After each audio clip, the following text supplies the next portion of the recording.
Hey folks, welcome to the Cardboard Cave. We're here for a big daddy, a big daddy Godzilla. We've done a couple little things here with Godzilla, but this is my first big Godzilla purchase in my recent Godzilla obsession. This is the Godzilla -1 Charging Edition. This is a Super 7 Ultimates figure, though, yeah, it does say Ultimates right there. Toho Ultimates, I believe, is what they call this line. You know, from the movie production company that made most of the Godzilla movies. You know, there's also obviously American-made Godzilla movies, but Toho is the main company behind Godzilla. And so I believe if you search for Toho Ultimates, it comes up with all the figures in this line. Or you could probably just look up Super 7 Ultimates Godzilla. But yeah, Super 7. This is obviously the Godzilla -1 version. This one is a pretty new release. Depending if you pre-order from Super 7, it's pretty much brand new. Now, some people have had it for a little bit, but like just getting it through the usual, like, you know, Big Bad Toy Store, Amazon, Entertainment Earth, places like that, this is brand new. I actually got this from Godzilla.com, and I've mentioned this at least once before, but you can save 15% on your first order. You just go there. This is not a code for my channel. This is anybody. You just go there, and it'll ask you if you want to sign up for the newsletter. You give them your email, and you get a code for 15% off. So the retail on this guy, I'm going to say, is $85. So this is like the big Super 7 Ultimates. This isn't even like the regular size Super 7 Ultimates. This is the more expensive, bigger ones, as far as the pricing goes and the size goes. But 15% off of that was nice. And so yeah, Godzilla.com I can recommend. I ordered this and several other things, and they did great with the packaging and everything. So obviously I've been showing you the box. It's different than the TMNT Super 7 Ultimates boxes, but it is attractive. Toho, July 2024, according to that. Manufactured by Super 7, California, blah, blah, blah. All right. So my favorite part about the packaging is just how branded it is after Godzilla -1. I love all the blue. Of course, this is a charging version, so you're going to see the blue dorsal fins. And then the top, where you can really see in there. I like that a lot. But obviously, we're going to see a lot better out of the package. So we're going to go and do that and be back in a second. I did want to show you what you get when you take them out of the box right quick. You got your main figure here and the alternate head here. And then it really puts into perspective how big this guy is when you see his tail back there. That thing is huge. Yeah. So we're going to get this guy out now, but I just wanted to show you that. All right, and here is Godzilla, Super 7 Ultimates Godzilla -1 version, whose tail is swinging around and almost hitting my lights that I have set up because he's so huge. I think he just looks fantastic. You know, my lighting in here has never been great. I just got some cheap $5 ring lights I picked up from Ollie's. I got pointing at this guy and doing the best I can here, but I'm not sure my lighting in here completely does him justice. But he just looks great. He looks a lot like the monster, like the Godzilla from -1, which is exactly what he's supposed to. And I love the charged up version. I think the other version looks great as well. I would have been happy having either one, but this is the version that was new when I started seriously looking to get a premium Godzilla figure, and I'm very happy with the charged up version. A couple of notes I can give you right off the bat. The tail, like I said, comes separately, and it's a big, chunky ball joint on the end of it, as you would hope. Do yourself a favor, go ahead and use a hairdryer. Sometimes I'll test it out before I even do it, but I did not test this one out long. I could tell it was going to be a beast to get this into here. get a hairdryer. If you don't have one, you know, a lot of people use like hot water.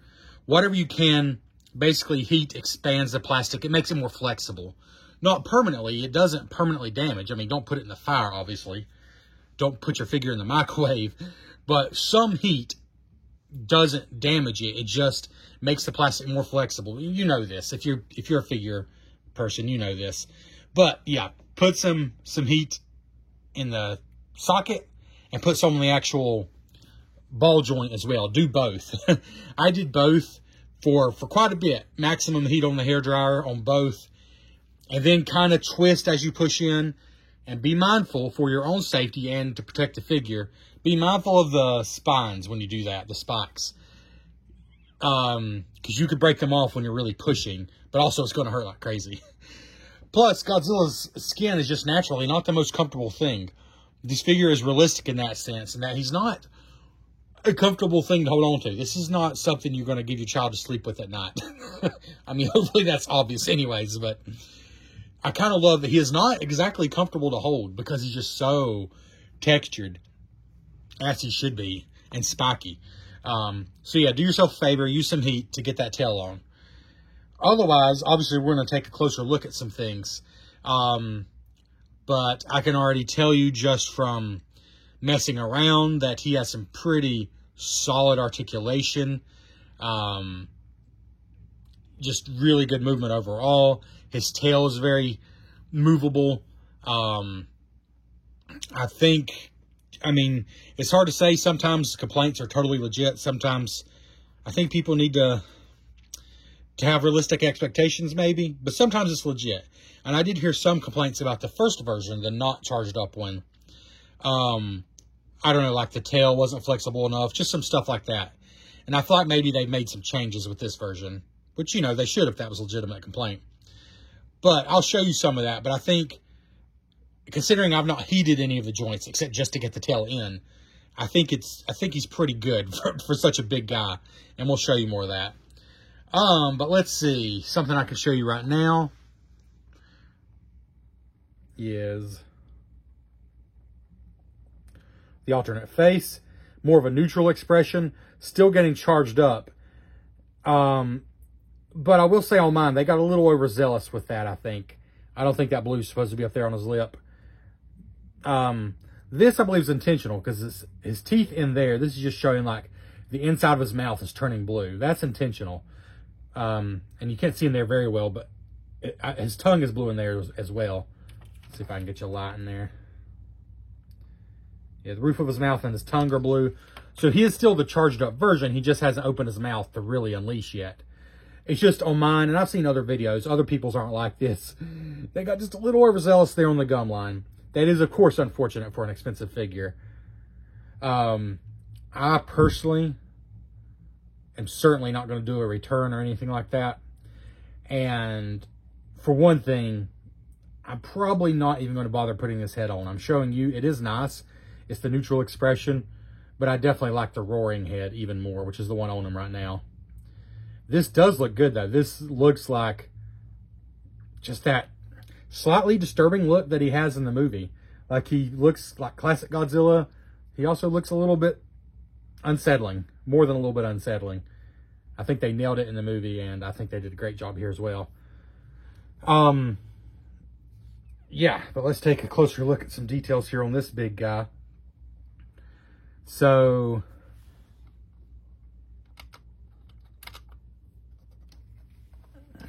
let's see here.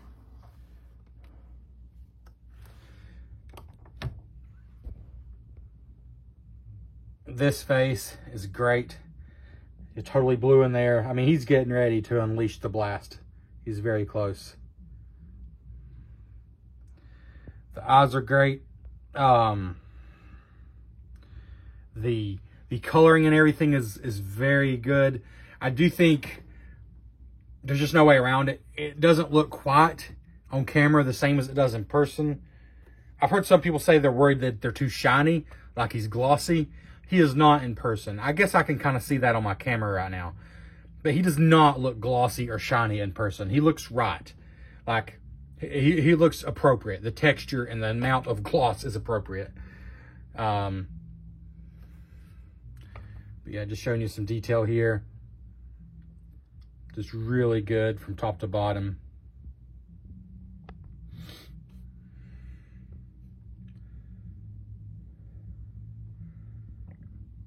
I think the face looks great from any angle.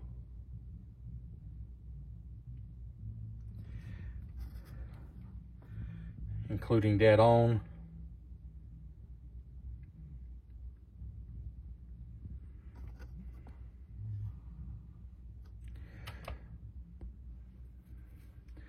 Then, of course, for the charged up version in particular, this was essential to get right, and I think that just looks great. I love the color so much. It does look almost beautiful, like the formation of ice crystals, as it did in the movie. Like, it's beautiful, but also horrible for the people in the movie. And I meant to look at actual pictures to compare it, because for a minute I was like, wait a minute, are all mine broke there? Because they're not like asymmetrical, but no, that's exactly how it's shown in the official photos. That is how those are supposed to look.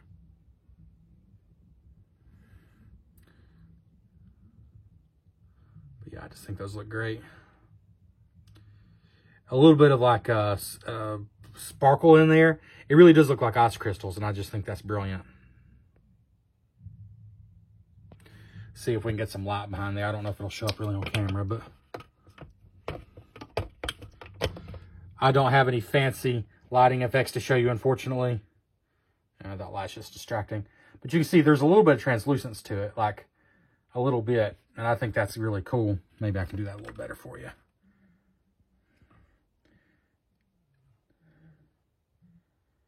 So yeah, depending how the light's hitting it, they're going to look a little different. And I think that's just great.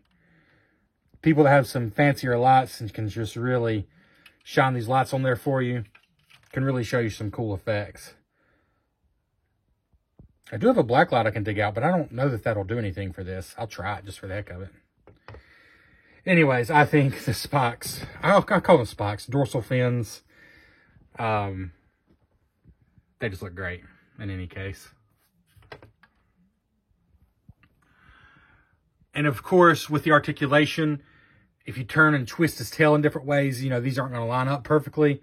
And I do like them lined up like this. But we will show you some articulation now for sure. But even to the tip of his tail, it just looks great. And you can see there's multiple points of articulation in this tail. So let's just go ahead and try to show you some of that.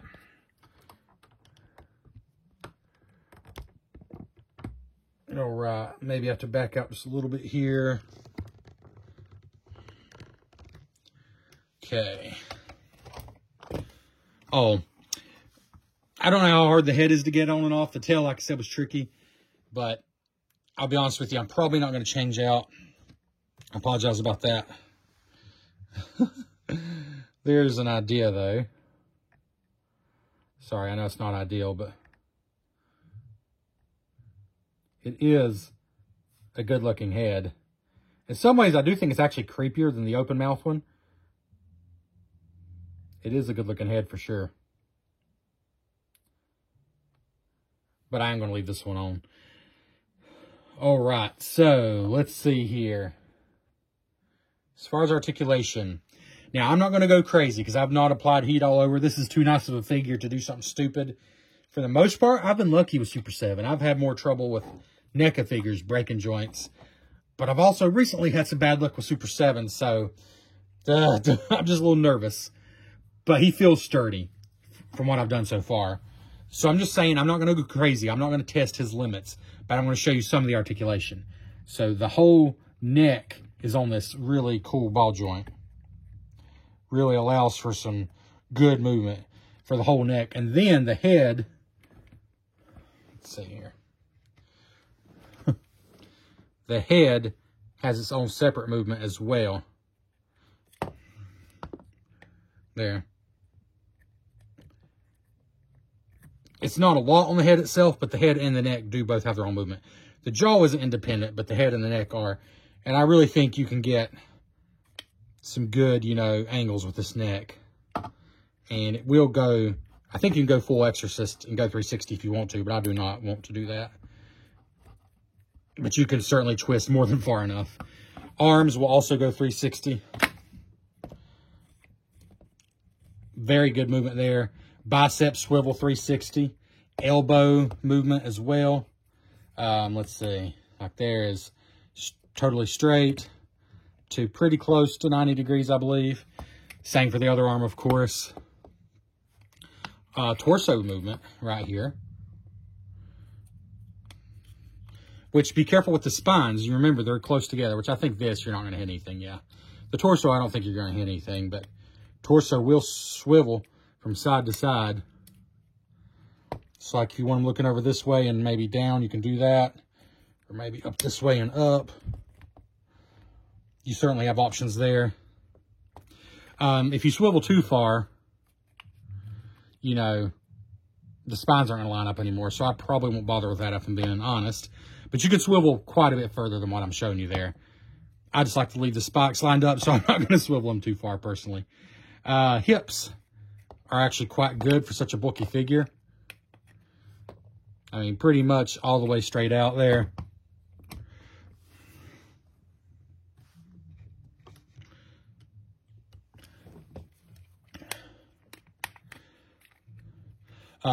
Not only, but they also move out like this. So you got out and swivel. A ball joint, in other words. Ball joint hips, pretty nice. And then the feet, oh, the knees as well. The knee joint is hidden really well. I almost missed it. But you do have some movement in the knee joint. And the feet as well. And the feet will go lots of different directions, not just back and forth. So that's just some minimal movement there. You can certainly stretch all of it further than I was showing you. But the tail has a lot of movement in it. Almost like a snake. Because there's multiple joints here. Now here's where you do need to be careful if you start twisting. The spikes are so close together, you don't want to, cram them into each other, I don't think. I don't think that would do them any favors. But right here, you twist, 360.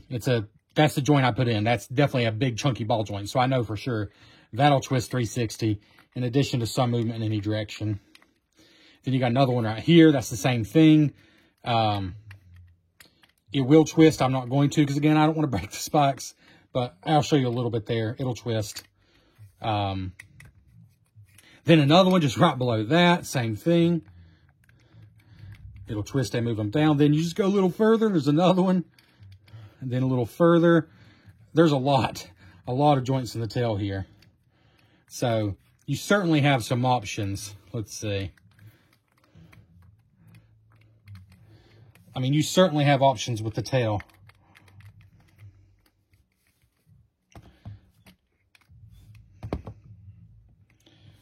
Up like that. Or over, something like that on the ground completely. I can't imagine what you would want to do with this tail that you're not able to. I've never seen Godzilla whip something over his head. I'm not saying it never happened, but I don't remember ever seeing that. So I'm not sure what else you would want with this tail besides what it gives you, because it gives you quite a lot. Quite a lot of movement. Very good as far as I'm concerned. All right. So that's all I'm going to show for articulation. There's certainly other videos if you want to see just how far the limits of this figure are. But I'm a big fan of the articulation and the look. And so I think the last thing I want to do is show some comparisons. And I'll be honest, I don't have a lot of comparisons at the moment. First of all, let's do the... Well, there's barely room for anybody else up here. This is the Bandai Movie Monster series. These I picked up for $25 at Walmart, and I gave a review on the channel. Check out the review. For $25, I was very pleased with them, especially with the blast effect included. There's a little comparison there. Let's see if you can move over there. I'm not completely sure if the camera does it justice, but it's a absolutely colossal difference in size. for sure, if that wasn't obvious. So yeah, Super 7 figures are expensive, but for anyone who thinks that this fully articulated figure should cost like 30 bucks, you're insane in today's economy. Because this was 25 bucks, and I felt like it was a very fair price. And this is probably 5 times as much plastic if I just had to guess off the top of my head. It feels 5 times as heavy, I'll put it that way. And it is greater detail as well. Although that $25 Bandai figure has very acceptable detail for the price. No doubt about that. Sorry about that. Bumping the camera. You can't even see the other guy there. But anyways, this is a great figure for 25 bucks. But obviously, this is much nicer. This is like a shiny black plastic. There's not anywhere near as much texture. It almost looks more like a gorilla suit as far as the texture by comparison to this. It just has texture for days. I mean, it's just all over it. Sorry about that. I keep bumping the camera. Good grief. As far as a height comparison, I think the Bandai one was right at 6 inches. Yeah, Bandai is 6 inches. This guy is almost 9 inches. It's funny. It looks so much taller than that. But obviously just bigger in every dimension. Now here is a Super 7 comparison. This is a Super 7 reaction figure that I believe I released a video for on this channel. It should go up before this one. Gigan. This is Super 7 reaction. This is their, their $20 line of figures. So obviously not meant to be in the same scale whatsoever. Just wanted to show you that comparison. Oh, here is another one. The model kit version of Godzilla from the Super 7 reaction line. And let's see. Just for kicks and giggles, how about, let's see.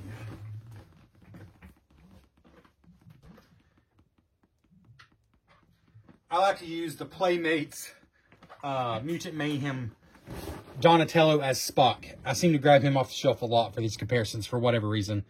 And there he is. I mean, if you, for whatever reason, wanted to compare those two figures, there they are, just to give you an idea of the size comparison. Yeah, so, as far as front to back, like I said, he's just under 9 inches, probably 8.75 officially. If we straighten the tail, let's see.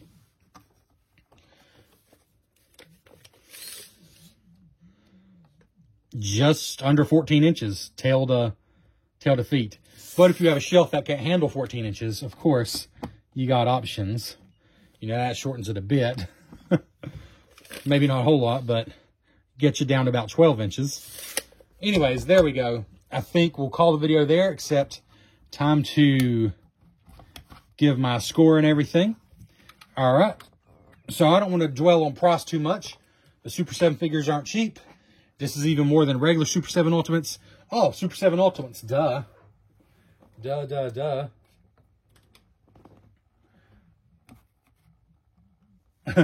There's a classic rocker Leo. This is Ultimates figure, retails for $55. So you can see the size comparison difference is large.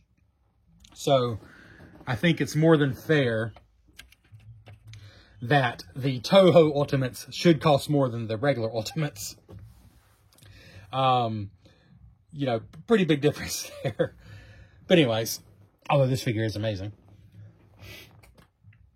But yeah, $85 retail.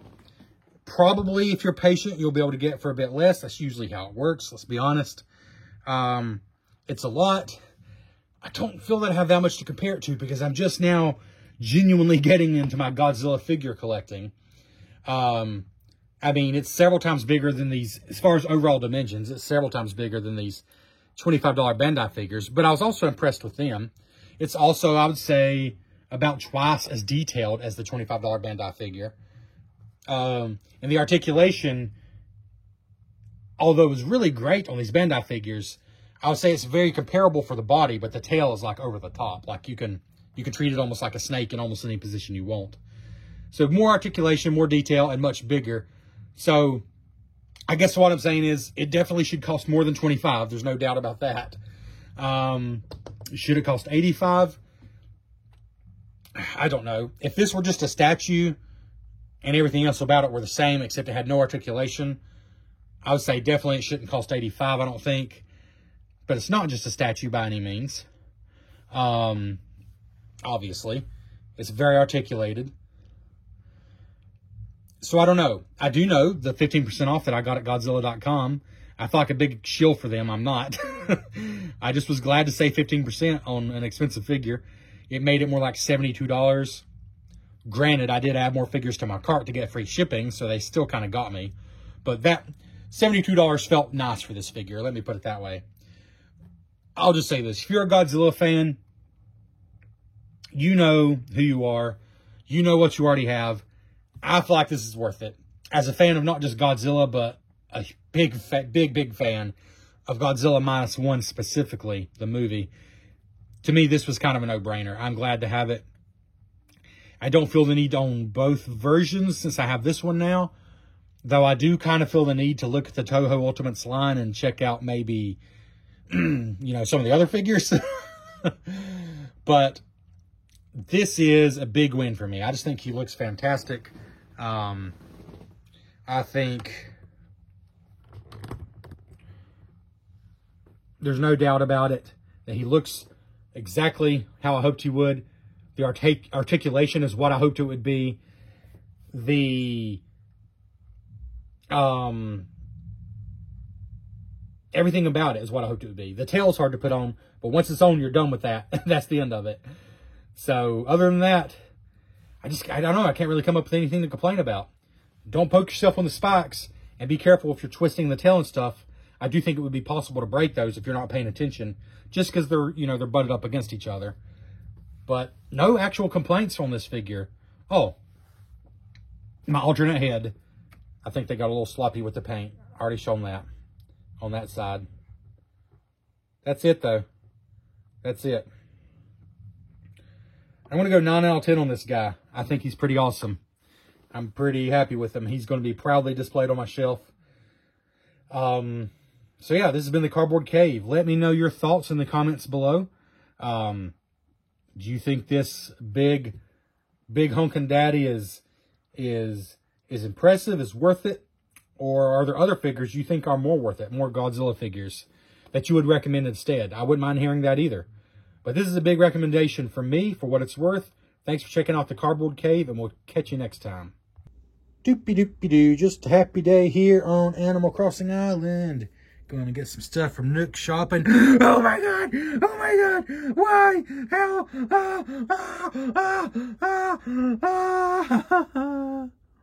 Yum.